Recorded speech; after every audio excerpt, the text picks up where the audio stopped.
about 8 o'clock.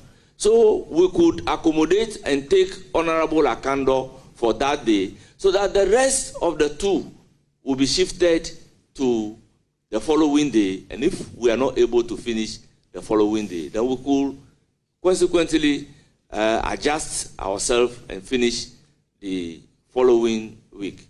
Then what I realized was that whilst that negotiation was ongoing, I heard the minority leader requesting that they should call some people into the vetting room. And in no time, they started walking to the vetting room. And that very day, minority leader was so harsh to the deputy, second deputy whip, Jerry Ahmed Shaib. I intend not to repeat the words inflicted on him that very day.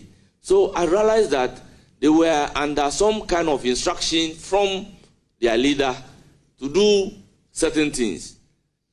Honorable members of the committee, let me place on record that there are some instances where my ranking member will ask their side that they should all stand up and put on the microphone. And by putting on the microphone, all other microphones will be disabled.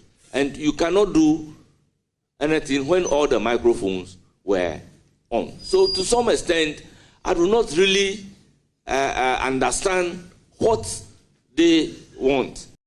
Majority side, that how about if they agree to vet Akando so that you push Ablakwa to Friday morning? Is that acceptable? They said no, they must vet.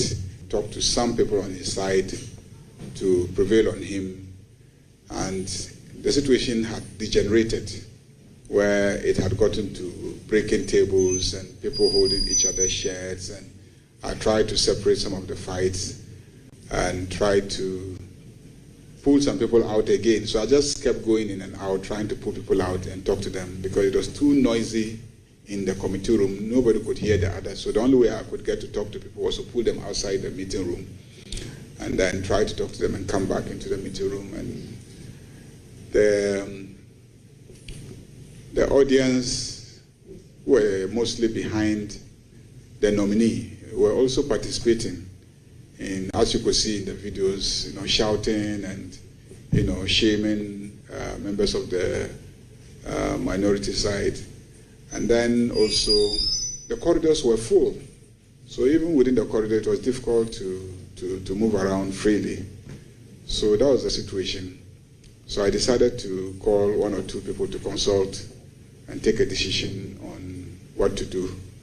And ultimately, I decided that it would be better to end the proceedings, by which time they had broken one table. They had pulled out the blocks of the microphones, and in 1 or 2 instances, they had actually smashed. He kept, screaming at me. I should let the nominee take the oath. My minority leader was also screaming and yelling. I don't want to go into it because you've asked me to, so we've watched the video, and the video is there to speak clearly. And so at a point, I got hot, so I started fanning myself, and I took a seat. And all that you saw in the video transpired. At the tail end, when the majority leader was trying to engage both, I got 3 calls and a message from my dear husband instructing me to leave the premises immediately. And that's order I took and I adhered, and I left.